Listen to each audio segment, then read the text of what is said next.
A'udzubillahi minasyaitonirrajim. Bismillahirrahmanirrahim.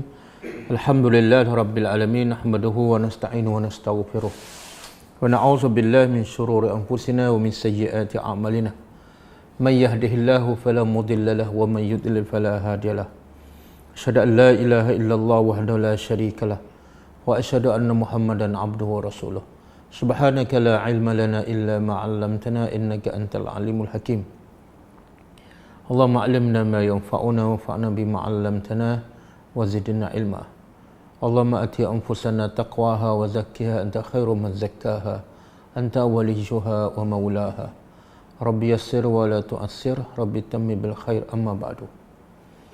InsyaAllah hari ini kita sambung tadabbur surah As-Saff. Kita sambung ayat yang keempat.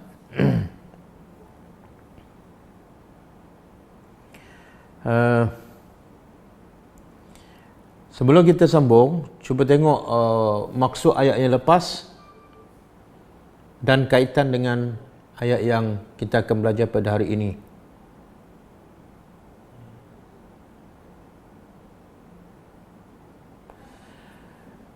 Daripada ayat lepas, ayat pertama Allah bagi tahu bahawa Allah adalah Tuhan yang satu-satunya yang layak disembah, yang layak ditaati, yang layak disucikan. Bukan oleh manusia yang beriman sahaja, tapi juga oleh semua makhluk. Sama ada yang berakal ataupun tak berakal, yang bernyawa ataupun tidak bernyawa. Itu ayat pertama. Maka ayat kedua Allah bagi tahu, ayat kedua Allah nak mencela orang-orang yang beriman. Jadi Quran ni sebenarnya yang paling besar, yang paling utama ialah memberi peringatan kepada orang beriman. Sebab yang selalu baca Al-Quran, yang kerap membaca Al-Quran ialah orang beriman. Adapun orang kafir tak baca langsung ataupun jarang sangat mereka membaca Al-Quran. Jadi yang paling utama yang sepatut mengambil perhatian dan pengajaran ialah orang beriman. Maka sebab itu juga banyak ayat Quran ialah Allah menegur orang beriman. Termasuk ayat kedua surah Saf. Menegur penyakit yang sangat-sangat bahaya yang menyebabkan amalannya sia-sia. Apa dia tu? Iaitu bercakap tapi tidak buat. Suruh orang tapi tidak buat. Berilmu tapi tidak beramal. Penyakit ni adalah penyakit orang-orang Yahudi. Penyakit orang Yahudi ialah berilmu, ada kitab tapi tidak beramal. Penyakit orang Yahudi suruh orang buat tapi mereka sendiri tidak melakukannya. Jadi ayat kedua Allah nak mencela ataupun Allah nak menegur orang beriman. Kenapa kamu minta sesuatu bila Allah wajibkan kamu tak nak buat? Kenapa kamu janji sesuatu tapi bila sampai masa kamu tidak lakukan? Berlaku tak pada kita? Ya. Sebab Allah tegur orang beriman. Bila tegur orang beriman, makna benda ni berlaku pada orang beriman. Okey, kita orang beriman tak? Ya, kita orang beriman, insya-Allah. Maka berlaku tak kepada kita? Ya, pasti berlaku. Contohlah. Yang paling kerap berlaku apa dia? Kita sentiasa berjanji kepada Allah. Setiap hari. Bahkan dalam satu hari berpuluh-puluh kali. Apa kita janji? Inna salati wa nusuki wa mahyaya wa mamati lillahi rabbil alamin. Sesungguhnya solatku, puasaku, hidupku, matiku, ibadatku semua kerana Allah. Itu perjanjian. Perjanjian dengan manusia dah wajib tunaikan, maka perjanjian dengan Allah lagi kena tunaikan. Perjanjian sekali wajib tunaikan, maka perjanjian yang berkali-kali lagi wajib kita tunaikan. Betul tak? Kita dah tunaikan apa yang kita janji kepada Allah setiap kali nak solat. Solat aku kerana engkau. Ibadat aku semuanya, puasaku, zikirku, baca Quranku kerana engkau. Hidupku daripada bangun pagi sampai tidur malam kerana engkau. Makanku, bangunku, kerjaku, kawinku, semua kerana engkau, dan matiku pun kerana engkau. Betul tak? Kalau kita cek satu persatu, sebenarnya kita ada kemungkinan besar kita termasuk orang yang Allah cela. Yang Allah kata kabura maqtan. Ayat ketiga kan, sangat besar kemurukan Allah sesiapa yang berkata tapi dia tidak lakukan, sesiapa yang berjanji tapi tidak tunaikan, sesiapa yang menyuruh orang tapi dia sendiri tidak lakukan. Jadi pengajaran yang paling besar untuk kita ialah muhasabah diri kita. Bila kita berilmu, pastikan kita beramal. Dan bila kita beramal, pastikan kita sampaikan. Dan bila kita sampaikan, pasti sebelum sampaikan kita dah buat. Begitu juga perjanjian yang paling besar ialah perjanjian kita dengan Allah. Inna salati wa nusuki, dan juga kita berjanji dalam surah Al-Fatihah, iyyaka na'budu wa iyyaka nasta'in. Hanya kepada engkau kami sembah. Betul tak? Kepada Allah sahaja 24 jam kita sembah. Ataupun celah-celah tu ada juga sembah nafsu, sembah duit, sembah pangkat, sembah manusia, sembah bos, ikut undang-undang jahiliah. Kalau betul, kita kena muhasabah dan bertobat kepada Allah. Sebab Allah sentiasa murka kepada orang yang bersifat seperti ini. Jadi bila kita belajar Al-Quran, tadabbur Al-Quran, kita menghayati, maka iman kita akan semakin baik, amal kita akan semakin meningkat.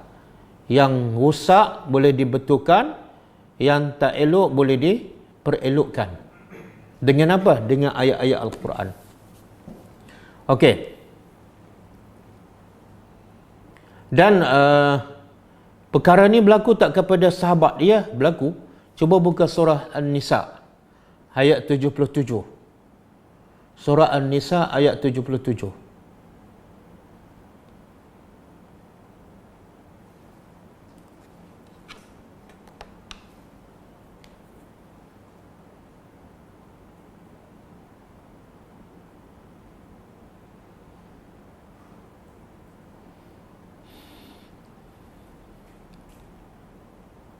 Waalaikumsalam kepada semua pelajar yang bagi salam. Okey. Allah kata apa? Surah An-Nisa, A'udzubillahi minasyaitonirrajim. Alam tara ilal ladzi qila lahum kuffu aydiyakum wa aqimus shalah wa atuz zakah. Kamu lihat tak Muhammad? Kamu perhati ke? Kamu fikir tak kepada orang-orang yang dikata pada mereka? Ada mengatakan ayat ni turun kepada sahabat semasa mereka di Mekah. Ayat ni turun di Madinah. Tapi semasa mereka di Mekah, mereka ditindas, mereka diazab, diseksa, ada sebahagian dibunuh. Jadi mereka nak melawan, mereka nak berperang. Jadi mereka minta kepada Allah, wahai Tuhan, benarkan kami untuk berperang. Mana masa tu dia minta, benarkan kepada kami untuk berperang. Maka turun ayat ni, Allah kata apa? Qila lahum, dikata pada mereka, kufu aydiyakum, tahan tangan-tangan kamu, jangan lawan, jangan balas, jangan perangi orang-orang musyrikin Mekah. Habis nak buat apa? Wa aqimus salah, dirikan solat, wa atuz zakah, keluarkan zakat, sedekah. Okey? Falamma kutiba alaihimul qital, bila mereka berhijrah ke Madinah, dan ketika itu Allah izinkan untuk mereka berperang. Masa kat Makkah Allah tak izin, mereka minta. Masa di Madinah Allah izinkan mereka berperang, bahkan Allah wajibkan mereka berperang. Apa reaksi mereka? Falamma kutiba alaihimul qital, maka tatkala diwajibkan ke atas mereka berperang, iza fariqum minhum, ada sekumpulan daripada mereka, yakhshawnan nas, takut pada musuh.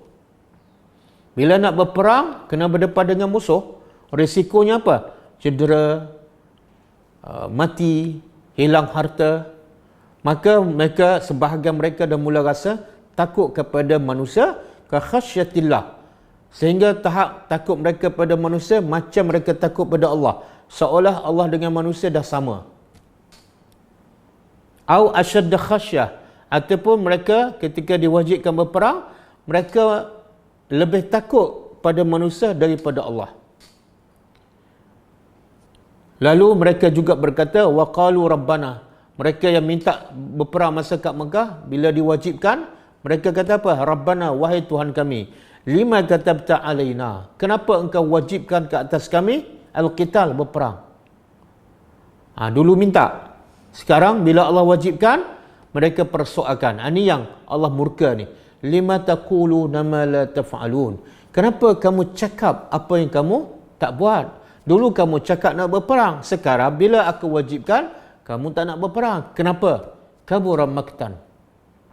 Sangat besar kemurkaan Allah kepada orang yang bercakap tapi tidak melaksanakan. Kemudian mereka minta lagi, laula akhartana, jikalau engkau melewatkan kalau engkau melewatkan kewajipan berperang ni ila ajalin qarib, di tempoh yang lain, masa kami dah tua ke, kami dah habis seronok ke, maka Allah pun tempelak mereka. Qul, kamu nak apa sebenarnya? Qul mata'ud dunya, kamu nak seronok. Maka Allah beritahu mata'ud dunya, keseronokan dunia itu adalah qalil, sedikit sekali. Walaupun kamu seronok 50 tahun, tapi bila dibanding dengan akhirat, seronok dunia ni hanya sedikit sekali.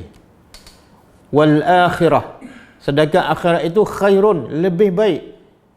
Tapi bukan untuk semua orang. Limanittaqa, untuk orang yang bertakwa. Dan wala tuzlamuna fatila, kamu tidak akan dizalimi walaupun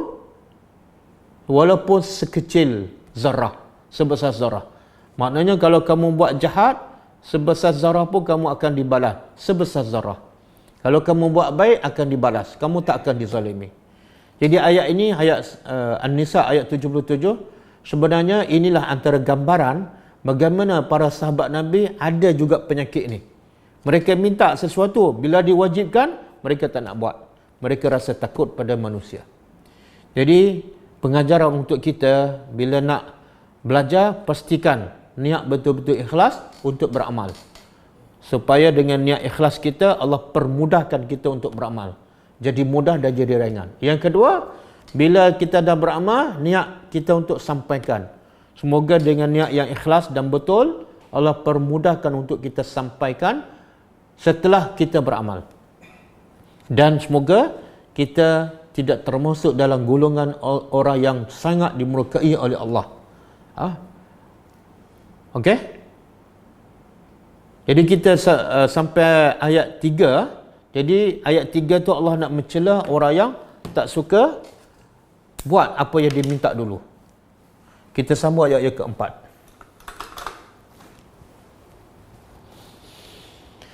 Jadi ayat keempat ni sebenarnya menjelaskan apa yang orang-orang beriman ataupun sahabat Nabi yang dia suruh orang buat tapi dia tak buat, ataupun dia minta bila dia wajibkan dia tak buat. Apa dia? Ayat keempat menjelaskan, innallah, sesungguhnya Allah yuhibbu, suka. Allah suka. Jadi Allah sendiri menggunakan perkataan yuhibbu. Yuhibbu makna suka. Bila suka, maka kita sebagai hamba Allah wajib kita isbatkan, kita mengiyakan bahawa Allah tu ada sifat suka dan disukai. Allah disukai oleh siapa? Orang-orang yang beriman. Dan Allah suka siapa? Innallah yuhibbut tawabin. Banyak ayat. Allah suka, Allah cinta at-tawabin, orang yang bertaubat. Innallah yuhibbul mutatahhirin. Innallah yuhibbul muhsinin. Innallah yuhibbul muttaqin. Innallah yuhibbu al-muflihun. Jadi banyak ayat yang menunjukkan Allah cinta. Jadi jangan kita menafikan sifat suka ataupun cinta yang ada kepada Allah.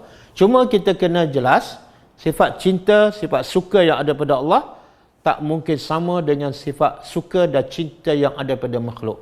Laisa kamitslihi syai'an. Jadi Allah suka. Suka apa ni? Yang kamu cakap tapi kamu tak buat tu, yang tu yang Allah suka. Apa dia? Allazina, orang-orang yang yuqatilu, mereka berperang fi sabilillah, pada fi sabilihi, pada jalannya, iaitu jalan Allah.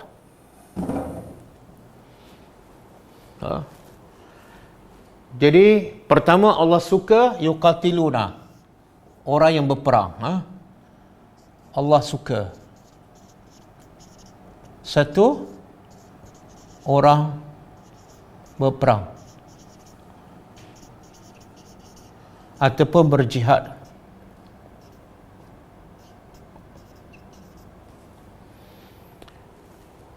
Yang berperang macam mana ni?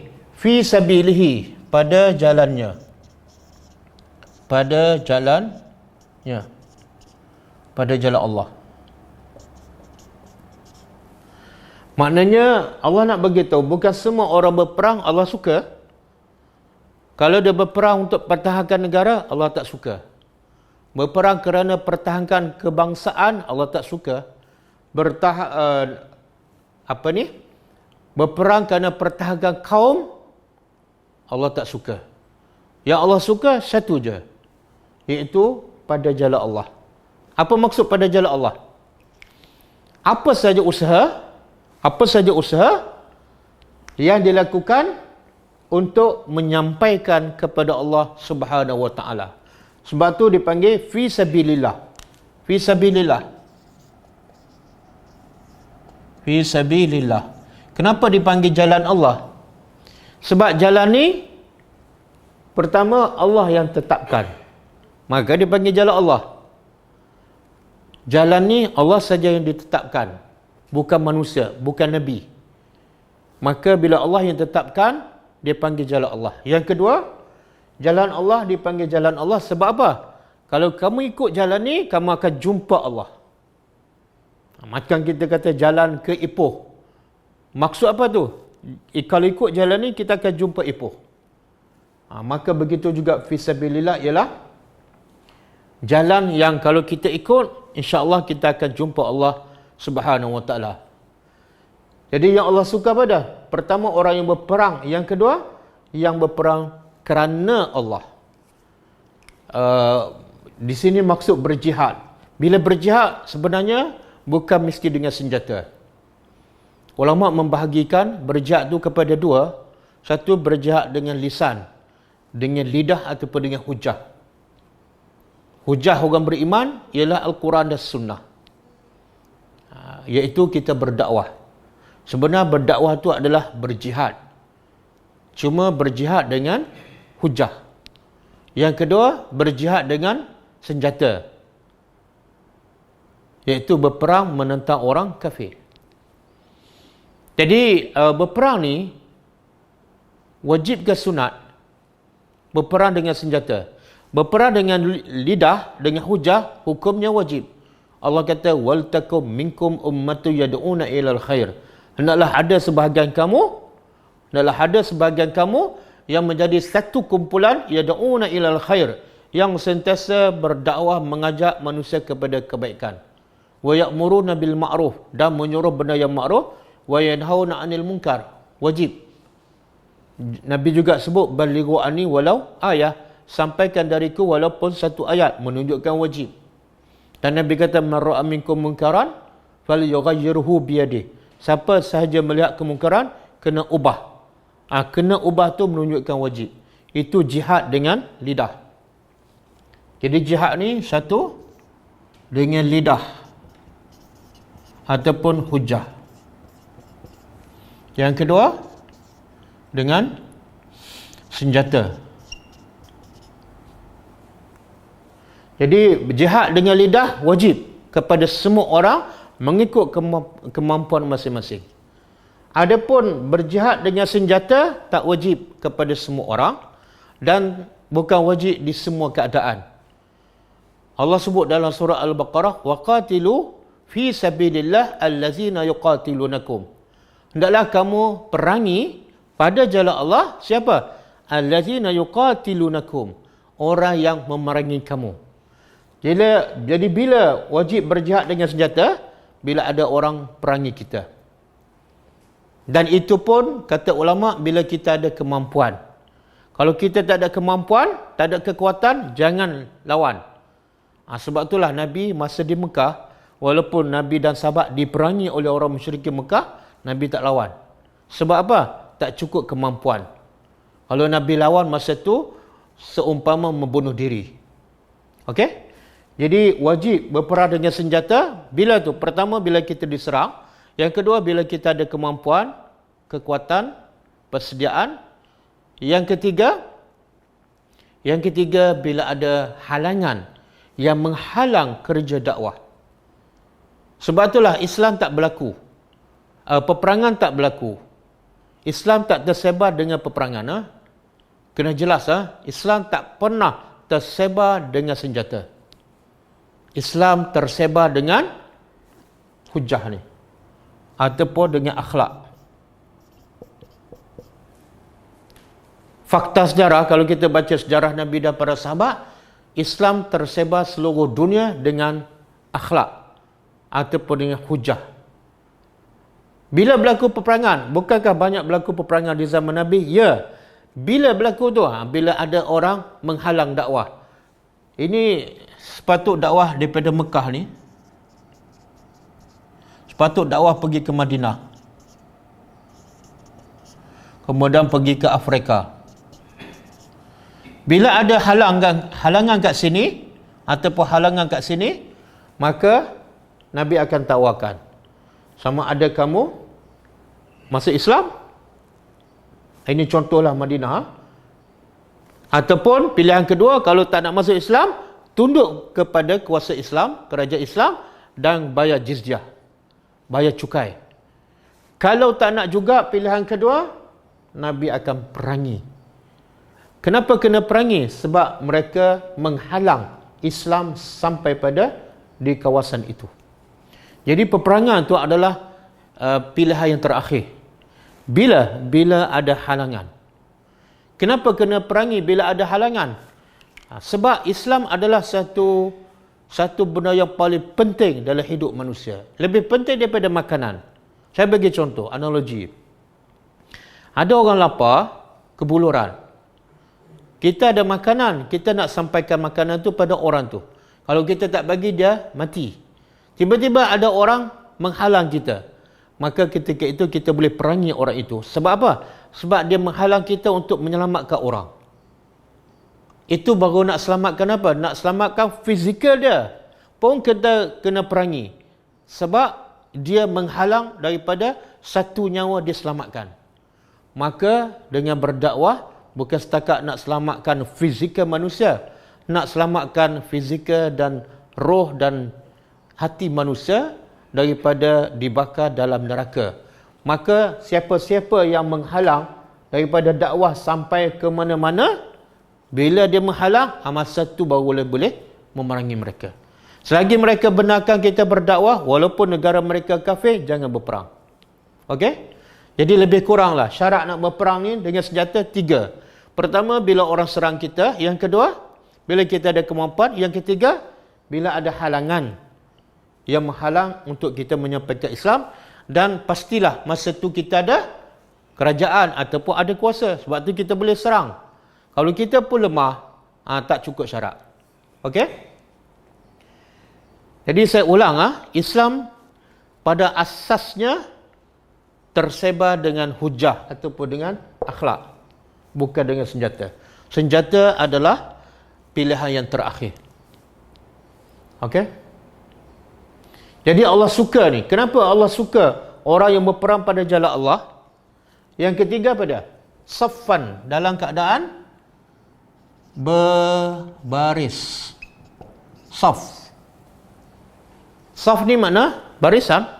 Dah jadi bahasa Melayu. Betulkan saf, betulkan saf. Dah 50 tahun. Tak betul-betul pun. Saf makna barisan. Jadi Allah bukan setakat suka berperang pada jalan Allah. Tak cukup lagi. Yang ketiga, saf ni makna tersusun. Tersusun rapi. Kalau berperang pada jalan Allah tapi berterabur, Allah tak suka. Ingat Islam, Allah nak mengajar kita, Allah nak mengajar hamba-hambanya yang beriman, bila buat kerja mesti tersusun, mesti terancang, mesti ada sistem dia, ada peraturan dia. Dan bila ada sistem, bila ada tersusun rapi, mesti dibuat dalam berjemaah. Kalau buat seorang-seorang, tak adalah saf. Ayat ini juga menunjukkan bila kita berdakwah, bila kita berperang, mesti dalam keadaan berjemaah. Yalah, kita nak buat rumah yang besar pun kena buat ramai dan kena ada satu peraturan yang semua kena ikut. Itu baru nak bina rumah. Ini nak melawan orang kafir yang kadang-kadang mereka lebih tersusun. Maka kita lagi kena lebih tersusun daripada mereka. Bahkan ada pepatah mengatakan kufur yang tersusun boleh mengalahkan orang beriman yang berterabur. Saya ulang. Kekufuran yang tersusun boleh mengalahkan orang Islam yang berterabur. Macam yang kita belajar semalam lah dalam peperangan Uhud. Nabi dah susun elok dah. Tapi akhirnya tak dengar cakap ketua. Maka kalah. Walaupun orang beriman. Walaupun lawan dia yang menang adalah orang kafir yang melawan Allah. Jadi Allah suka berperang pada jalan Allah. Yang kedua, tersusun rapi. Macam mana tersusun rapi itu? Allah nak bagi tahu pentingnya tersusun rapi dan Allah nak kita faham betul-betul. Allah nak kita faham betul-betul apa maksud saf. Maka Allah bagi contoh. Contohnya apa? Ka'annahum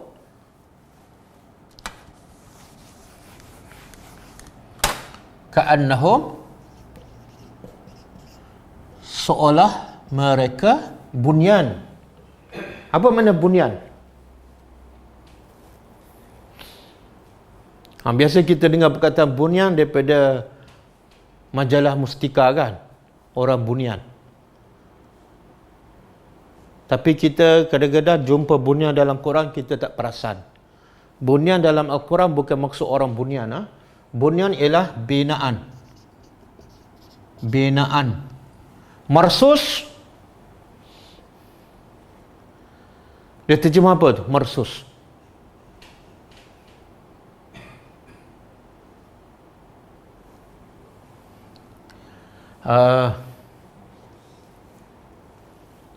Marsus ni kalau nak itu yang binaan yang kukuh. Dia macam ni binaan ni bila sebut binaan dia susun dengan batu-batu kan, asalnya satu batu. Kalau satu batu tak boleh buat binaan, maka dia kena banyak batu. Maka begitu juga barisan tentera Islam kena ramai, tak boleh seorang. Kemudian cara batu disusun macam mana? Disusun macam ni kan. Kemudian sambung lagi. Kemudian sambung lagi. Kemudian dia letak atas. Kemudian dia sambung lagi. Dia sambung lagi kan. Jadi Allah nak bagi tahu barisan tentera Islam ni kena tersusun rapi dan kukuh seolah macam ni binaan. Yang binaan satu batu ni, satu bata ni dia mesti rapat, tak boleh renggang. Mesti rapat. Kemudian di celah-celah dikuatkan dengan simen untuk merapat dan mengukuhkan lagi. Ini dipanggil rasas, marsus. Supaya betul-betul melekat dan tak tertanggal, dia letak simen celah. Begitu juga dengan atas, betul-betul rapat, letak lagi simen, dikuatkan lagi, dikukuhkan lagi dengan simen.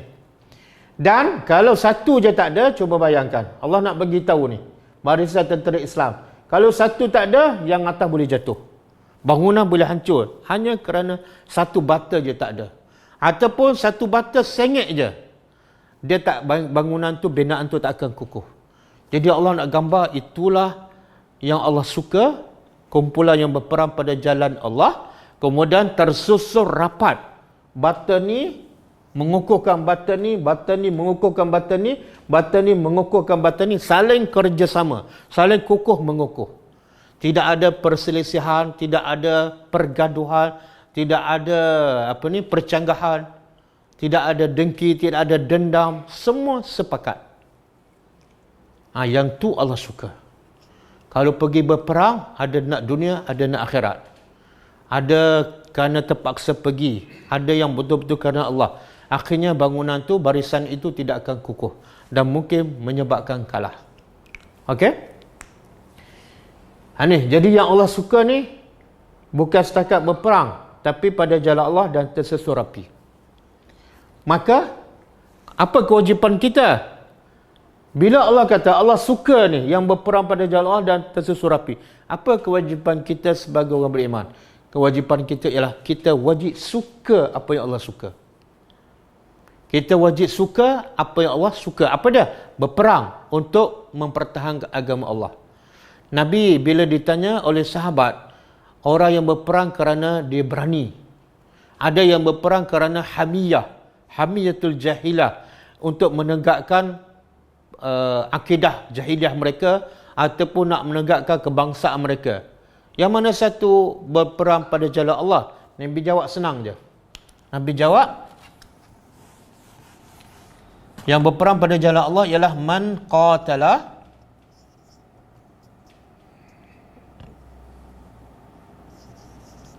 litakuna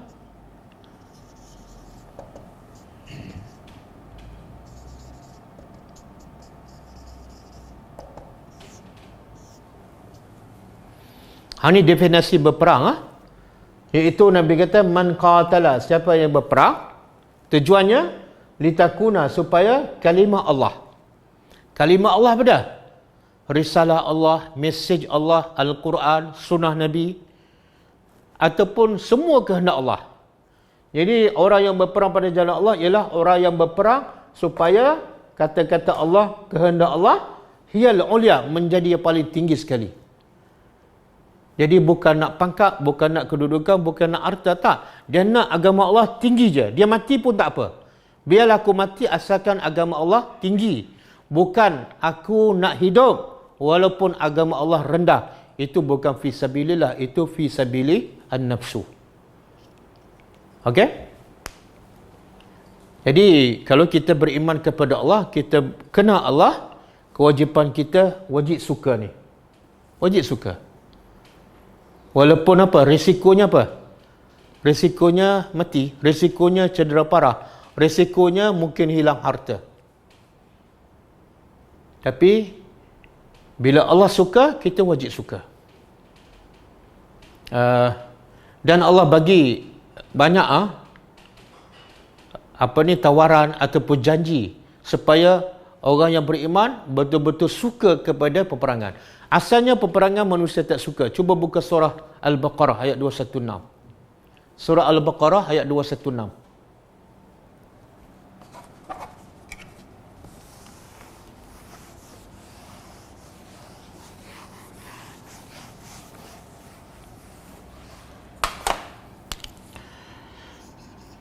Kutiba alaikumul qital wa huwa kurhun lakum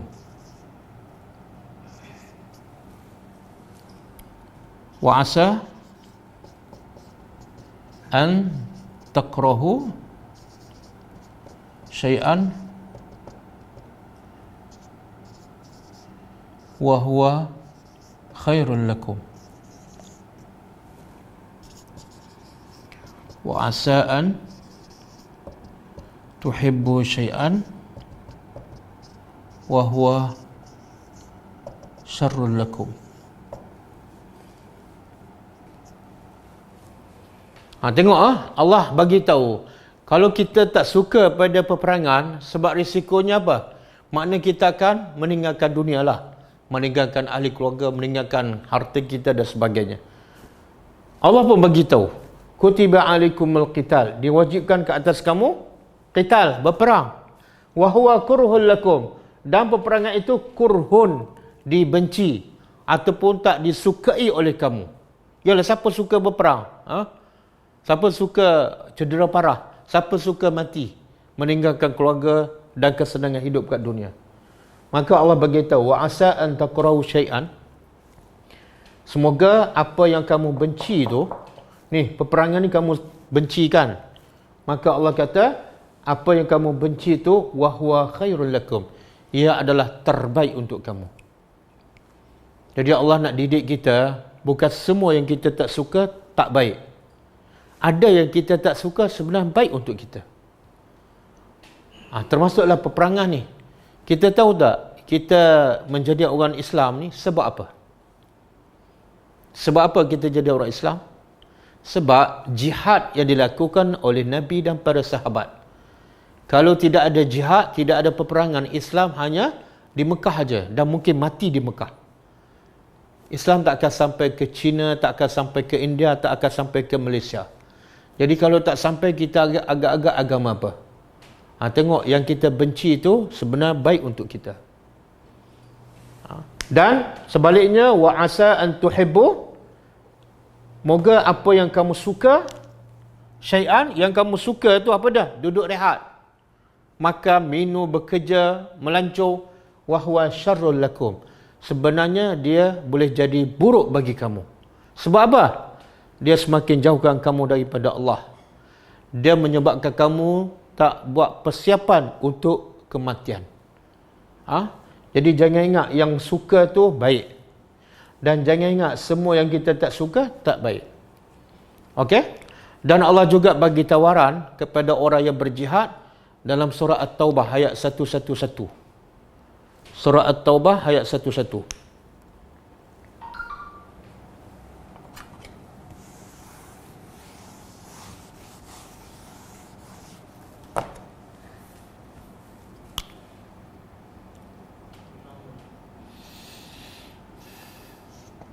Innallah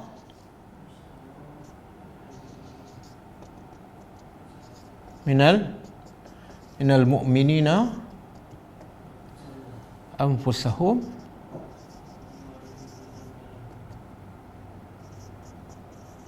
wa amwalahum bi anna lahumul jannah. Okey. Hari ini panjang, saya ambil sikit je. Allah nak mendorongkan supaya hamba-hamba dia yang beriman supaya berlomba untuk berjihad. Maka Allah gambarkan, iaitu seolah innallah, sesungguhnya Allah ishtara, telah membeli minal mu'minin, daripada orang beriman. Allah beli apa ni? Anfusahum, jiwa raga mereka. Dan yang kedua, wa amwalahum, Allah membeli harta mereka. Bila sebut beli, ada bayarannya. Bila sebut beli, ada bayarannya. Agak-agak apa yang Allah bayar? Kita, kalau rumah kita ke, kereta kita ke, tanah kita ke, antara orang yang paling kaya membeli dengan orang yang biasa je beli, yang mana kita lebih suka? Pasti kita nak orang yang paling kaya beli. Sebab bila orang paling kaya beli, dia biasanya dia akan bayar cash. Dan mungkin dia tak kisah pun, harga mahal dia akan terus bayar. Itu dengan orang. Maka yang nak beli ni siapa ni? Allah. Bukan orang kaya, pencipta langit dan bumi nak beli daripada kita. Maka pastilah yang dia akan bayar terlalu hebat. Dia akan bayar apa dah? Bi'anna lahumul jannah. Dia akan bayar syurga yang kekal abadi. Lepas ni bila masuk syurga, bukan setakat tak payah berjihad, tak payah belajar, tak payah solat, tak payah puasa, tak payah zikir, tak payah apa-apa. Seronok je, makan je. Cuma kita kena bayar apa? Apa yang Allah nak beli ni? Bukan nak beli biasa-biasa ni. Jiwa raga kita. Yang kedua, harta kita. Makna kita korbankan jiwa raga kita untuk agama Allah. Itu maksud berjihad. Dalam konteks jihad dengan lidah, kita pergilah berdakwah. Orang nak maki ke apa ke, sabarlah. Sebab itu sunnatullah. Dan juga kita korbankan harta benda kita. Harta benda kita ada sebahagiannya kita guna untuk menegakkan agama Allah. Sama ada kita sendiri pergi berdakwah, ataupun kita sponsor orang pergi berdakwah. Maka itu juga adalah bentuk jihad. Jihad dengan lidah ataupun dengan hujah. Jadi, ada satu kisah. Bila turun ayat ni, sahabat semua gembira. Tadi sebelum ni dia tak suka sebab bila sebut perang mati, bila sebut perang cedera. Tiba-tiba Allah kata apa? Mati untuk masuk syurga, cedera untuk dapat syurga. Mereka suka, kecuali Abu Bakar radhiyallahu anhu. Abu Bakar bila turun ayat ni dia menangis. Lalu sahabat bertanya kepada Abu Bakar, kenapa kamu menangis? Patut gembiralah, sebab Allah beli harta jiwa dan Allah bayar dengan syurga. Sepatut gembiralah dapat syurga. Maka kata Abu Bakar orang yang paling faham Al-Quran, paling faham sunnah Nabi. Maka kata Abu Bakar, aku menangis sebab bukan sebab dapat syurga ni. Aku menangis sebab yang Allah nak beli apa dia? Jiwa raga. Yang sebenarnya jiwa raga tu adalah milik Allah, bukan milik kita pun. Jadi Allah bagi pada Allah cipta kita, Allah bagi nyawa, kemudian Allah nak beli balik barang dia, bukan barang kita. Kemudian Allah bagi pula harta pada kita, harta dia bukan harta kita. Kemudian dia nak beli balik harta dia untuk bagi apa? Yang lebih baik daripada apa yang dia bagi masa kat dunia. Maka sebab itulah aku menangis. Sebab tidak ada manusia yang bagi barang pada orang, kemudian dia minta orang tu jual balik barang dia untuk dia bayar dengan yang lebih baik daripada yang dia bagi pertama. Tak ada manusia buat macam tu. Kalau ada, orang gila. Saya bagi contoh lah. Saya bagi kereta Honda kepada anak saya, bagi percuma.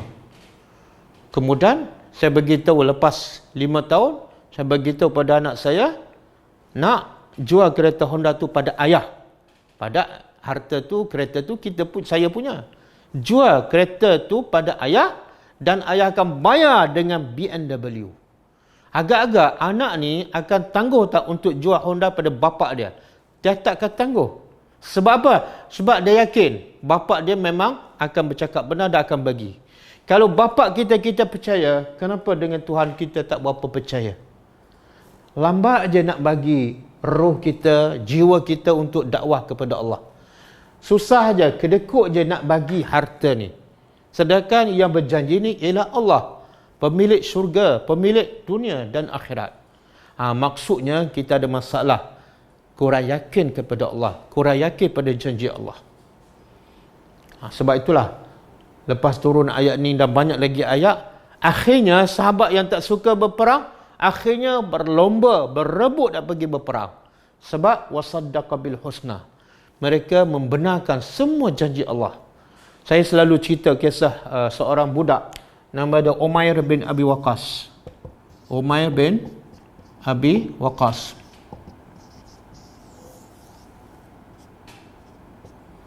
Umur dia lebih kurang 14 tahun. Dalam peperangan Badar, dia menyusup masuk dalam barisan tentera Islam. Bila dilihat oleh abangnya, Sa'ad bin Abi Waqqas, abangnya bertanya, kenapa kamu menyusup masuk? Sebab dia kata, aku tak nak dilihat oleh Rasulullah. Kalau Rasulullah lihat aku ada dalam barisan tentera Islam, Rasulullah tak akan benarkan aku berjihad. Sebab aku belum cukup umur. Tengok tu, dia takut Nabi tak benarkan sampai dia masuk secara sembunyi. Untuk apa ni? Untuk fi sabilihi, saffan. Untuk buat apa yang Allah suka. Untuk apa? Untuk mendapat syurga. Walaupun budak umur 14 tahun, umur mentah tapi fikiran matang. Dia yakin pada janji Allah, dia tak nampak dah masa depan dia kat dunia. Buat apa kat dunia kalau dia janji dengan syurga yang kekal abadi? Jadi akhirnya ditakdirkan Allah, Rasulullah nampak dia. Maka Rasulullah kata, kamu masih belum cukup umur, keluar. Keluar daripada barisan dan balik rumah. Maka apa berlaku pada Umair? Dia terus menangis. Dia menangis sebab apa? Bukan Rasulullah suruh balik rumah. Bukan Rasulullah tak bagi makan. Tapi sebab Rasulullah tak benar dia pergi berjihad untuk mati syahid. Dia menangis, dia pun merayu pada Rasulullah, "Ya Rasulullah, izinkan aku untuk mati syahid untuk aku mendapat syurga." Maka Nabi ni, kita tahu Nabi ni antara sifat Nabi ialah raqiqul qalbi. Hati dia lembut. Bila tengok orang menangis, bila tengok orang merayu, Nabi akan benarkan. Lalu Nabi benarkan Umair bin Abi Waqqas untuk ikut sama berperang dalam peperangan Badar. Dan akhirnya dia mati syahid ketika berumur 13 ataupun 14 tahun. Saya pernah pergi tempat peperangan Badar. Di situ ditulis nama-nama mereka yang mati syahid. Lebih kurang 14 orang. Salah seorangnya nama Umair bin Abi Waqqas. Tengok ni. Bagaimana Nabi Al-Quran berjaya mendidik para sahabat walaupun kanak-kanak, tapi cintakan al-jihad fi sabilillah. Cinta apa yang Allah cinta ni. Kita kadang-kadang bukan umur 14 ni, umur 41 tahun, umur 60 tahun, dah belajar pun berpuluh-puluh tahun, tapi masih lihat untuk berdakwah, masih lihat untuk bersedekah, untuk sebarkan agama Allah, masih seronok nak berjalan, nak melancong, bukan nak melihat agama Allah tersebar, tapi dia nak melihat kebesaran Allah kononnya. Jadi kalau betul kita cinta Allah, cintalah apa yang Allah cinta, iaitu Allah cinta kita menjadi pendakwah, Allah cinta kita berjihad pada jalan Allah, sama ada dengan lidah, dengan hujah, ataupun satu masa dengan senjata. Okey. Kau apa jam? 11.21. Okey. Kemudian ayat seterusnya Allah beritahu, kalau ayat 4 Allah beritahu dia cinta, dia suka orang yang berperang kerana nak tegakkan agama Allah, orang yang habiskan masa, habiskan tenaga, habiskan duit demi untuk melihat agama Allah tersebar. Allah sangat suka. Dan orang ni pula buat secara tersusun, bukan sembrono. Tersusun, ada ketua patuh, ada peraturan sistematik, saling tolong-menolong. Maka ayat yang kelima Allah bagi contoh. Apa contoh? Apa contoh? Berjihad pada jalan Allah secara tersusun yang Allah suka. Apa contoh? Contohnya ialah pada Nabi Musa AS. Allah kata, wa iz qala. Dan ingatlah ketika mana qal telah berkata Musa AS liqaumihi, kepada kaumnya,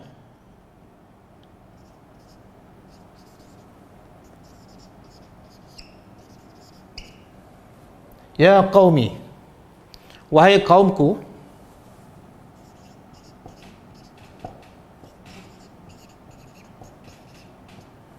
lima tu'zunani.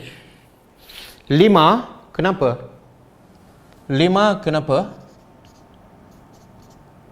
Tu'zunani, kamu menyakiti aku. Kenapa kamu menyakiti aku? Aku bukan jahat, aku bukan ajak kamu buat benda yang jahat. Aku bukan ajak kamu berperang, bermusuh. Wa qad ta'lamu, sedangkan ta'lamun, kamu tahu, kamu mengetahui, anni Rasulullah, sesungguhnya aku adalah Rasulullah ilaikum,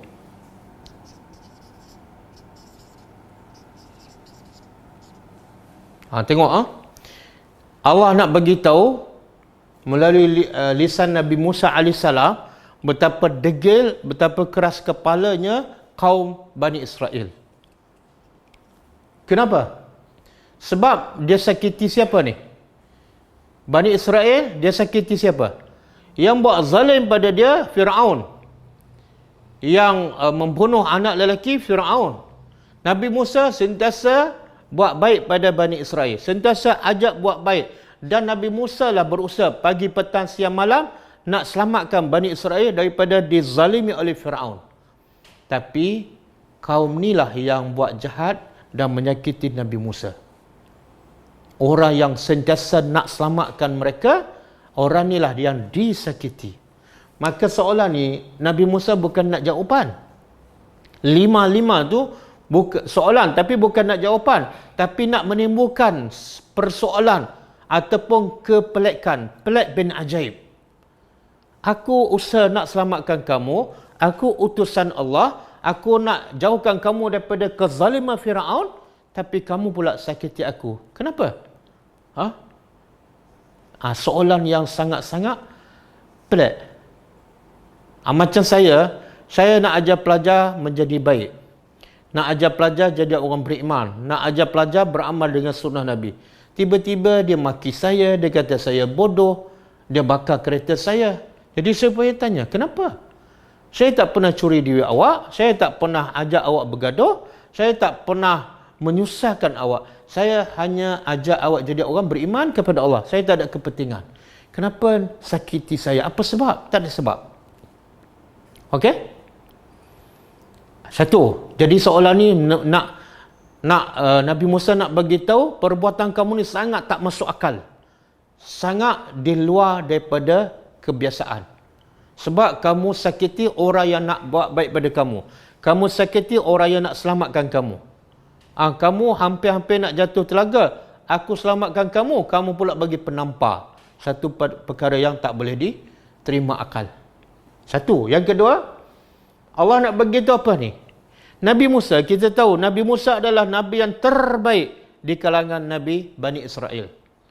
Dan kalau ikut ranking ke semua para Nabi, para Rasul, yang ketiga terbaik.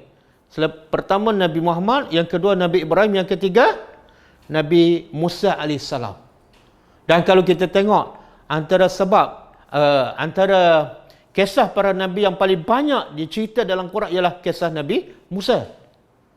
Banyak kerja dakwah Nabi Musa dan begitu perik Nabi Musa dihina, diseksa sama ada oleh Firaun ataupun oleh Bani Israel kaumnya sendiri. Jadi apa pengajaran dia? Allah nak beritahu pada kita, kalau kamu menjadi orang yang terbaik, bersedialah untuk disakiti. Oleh siapa?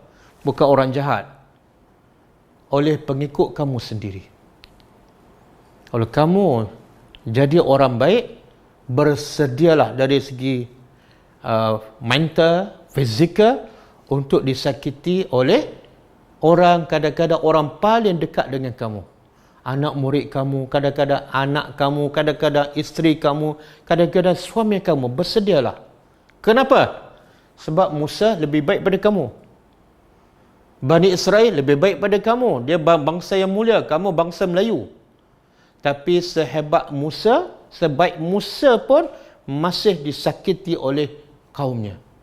Jadi, bila kita buat kerja dakwah disakiti oleh kaum keluarga kita, bertenang. Jangan melatah, jangan merajuk, jangan tanya ustaz, jangan menangis. Jangan, saya banyak dapat soalan daripada student. Bila saya berdakwah dengan keluarga tolak. Rasa geram, rasa kecil hati. Kalau kamu baca kisah Musa ni, sepatut kamu rasa malu untuk sakit hati. Malu untuk rasa nak merajuk. Sebab apa? Sebab apa? Kalau kita baca sejarah Nabi Musa, berapa kali agak-agak kaum dia menyakiti dia. Yang kedua, macam mana kaum dia menyakiti? Allah sebut banyak. Antaranya disebut dalam hadis, dia Bani Israel ni kalau dia mandi ramai-ramai, bogel. Jadi nampaklah badan tu. Nabi Musa, dia mandi sorang-sorang, bersendirian. Sebab apa? Sebab dia Nabi, dia nak jaga aurat dia. Bila dia mandi sorang-sorang, tak mandi ramai-ramai, Bani Israel tuduh badan Nabi Musa ada sopak. Menuduh Nabi Musa yang bukan ada padanya adalah menyakitkan hati. Sehingga Allah sebut dalam Quran, saya lupa surah apa, Allah yang membersihkan Nabi Musa daripada tuduhan fitnah jahat itu. Iaitu dengan cara satu hari Nabi Musa mandi, buka pakaiannya, letak ke atas batu. Kemudian batu tu yang ada baju Nabi Musa berjalan. Bila Nabi Musa sedar, Nabi Musa kejar batu tu dalam keadaan bogel. Dan masa tu Bani Israel nampak badan Nabi Musa. Rupa-rupanya tidak ada sopak. Itu makna bersih. Nabi Musa dibersihkan sendiri oleh Allah daripada tuduhan jahat. Itu satu. Yang kedua, bila Nabi Musa selamatkan Bani Israel dengan izin Allah daripada Firaun dan kezaliman pengikut dia, iaitu melepasi laut. Dan Bani Israel nampak sendiri kehebatan Allah, kebesaran Allah. Nikmat yang paling besar, iaitu mereka selamat daripada kezaliman Firaun dan tenteranya berpuluh tahun. Satu nikmat yang besar. Tiba-tiba lepas dia laut, dia nampak ada satu kumpulan menyembah berhala. Maka dia cakap pada Nabi Musa, "Ya Musa, ij'al lana aliha kama lahum aliha. Ij'al lana ilahan kama lahum aliha." Wahai Musa, boleh tak kamu jadikan untuk kami tuhan-tuhan berhala sebagaimana mereka yang sembah berhala? Baru je Nabi Musa selamatkan mereka. Baru je Allah tunjuk bukti kebesarannya. Baru je mereka selamat daripada kezaliman, kejahatan Firaun yang berpuluh tahun. Tiba-tiba minta nak sembah berhala. Itu sangat-sangat menyakitkan Nabi Musa. Macam saya ajar pelajar berpuluh tahun. Tiba-tiba pelajar tanya saya, "Ustaz, boleh tak saya berzina?" Macam mana perasaan saya, kecewanya saya. Ajar Quran bertahun-tahun, tiba-tiba nak buat maksiat. Begitulah Musa. Begitu juga dalam kisah lain yang juga disebut dalam Quran. Allah perintah supaya Musa perintah kaum dia masuk Ardi Al-Muqaddasah, iaitu Baitul Maqdis. Apa jawapan kaum dia? Dia kata, kami tak akan masuk sebab apa? Fiha qauman jabbarin. Dalam Baitul Maqdis, kawasan Palestin itu ada kaum yang jahat. Kami tak akan masuk sehingga mereka keluar. Biadab, menyakitkan hati. Itu perintah Allah, bukan perintah Musa. Last kali mereka kata apa? Musa, izhab anta. Pergilah engkau wa rabbuka, dan Tuhan engkau. Engkau pergilah dengan Tuhan engkau. Nahnu hahuna qaidun. Kami nak duduk kat sini nak tengok. Itu ayat-ayat yang sangat-sangat menyakitkan hati Musa. Dan banyak lagi kisah yang pasal kisah lembu. Bila Musa kata Allah suruh sembelih lembu, dia nak menyakitkan Musa dengan buat soalan yang bukan-bukan. Warna lembu apa dia, lembu yang macam mana, yang dah beranak ke belum, macam-macam soalan untuk menyakitkan Nabi Musa. Begitu juga manna dan salwa. Allah turun dah manna dan salwa di tengah padang pasir. Satu makanan, satu nikmat yang mereka tak payah bekerja. Tiba-tiba dia menyakitkan hati Musa dengan apa? Minta untuk tanam bawang, tak nak manna dan salwa. Jadi banyak Allah sebut Bani Israel ini menyakiti hati siapa? Nabi Musa yang pagi petang siang malam usaha nak selamatkan mereka. Jadi cuba bayangkan, kita nak bantu orang tu, kita nak selamatkan dia, kita bagi pendidikan, asyik dia maki kita, dia marah kita, dia fitnah kita. Cuba bayangkan kita kalau duduk tempat Nabi Musa. Jadi sebab tu Nabi Musa bertanya, kenapa kamu asyik menyakiti hati aku? Sedangkan kamu tahu aku adalah Rasulullah kepada kamu. Maka akhirnya Allah kata apa? Falamma, maka tatkala zaru, mereka berpaling. Ini kesudahannya. Bila mereka dah degil sangat, selalu menyakiti Nabi Musa yang sentiasa nak bantu dan selamatkan mereka, dan mereka akhirnya berpaling, maka azaghallah, Allah palingkan qulubahum, hati-hati mereka.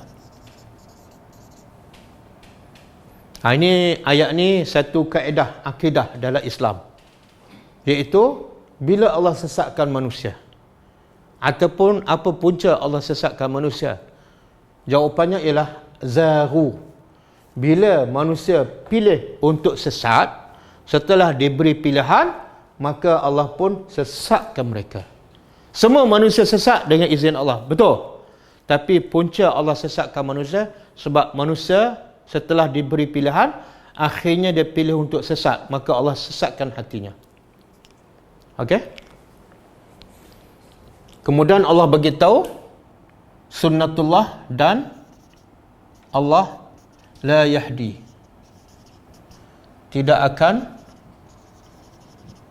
memberi hidayat ataupun petunjuk. Hidayat ada dua. Hidayat ilmu Allah bagi pada semua. Ya Allah tak bagi hidayat amal ataupun hidayat taufik. Hidayat taufik ataupun hidayat amal. Allah tidak akan memberi hidayat amal kepada siapa? Kaum yang fasik. Ini sunnatullah. Sebab dia dah melampau, dia tetap memilih sesat, Allah sesatkan mereka dan Allah tutup pintu. Mulai sekarang Allah tak akan bagi lagi hidayat pada orang yang fasik. Okey? Jadi ayat ni ulama mengatakan ada dua golongan yang fasik. Satu yang fasik, dia bukan nak fasik tapi dia tak jumpa hidayat. Tapi akhirnya bila jumpa hidayat, Allah bagi hidayat. Sebab asalnya dia bukan nak fasik, dia belum jumpa. Satu lagi golongan yang betul-betul nak jadi fasik, setelah dapat hidayat, dia tetap tolak. Dia beri pilihan, dia tetap tolak. Orang macam ni Allah tutup terus pintu hatinya. Khatamallahu ala qulubihim wa ala sam'ihim wa ala absarihim ghishawah. Allah kunci pintu hatinya, pendengarannya dan penglihatannya daripada mendapat kebenaran, hidayat daripada Allah Subhanahu Wa Taala. Okey. Jadi contoh ayat 5 ni sebenar adalah contoh apa yang Allah suka, yang Allah sebut dalam ayat keempat. Apa dia? Yang Allah suka berjihad, berdakwah secara tersusun pada jalan Allah. Contohnya apa dah? Apa yang dilakukan oleh Nabi Musa. Apa yang dilakukan oleh Nabi Musa alaihissalam.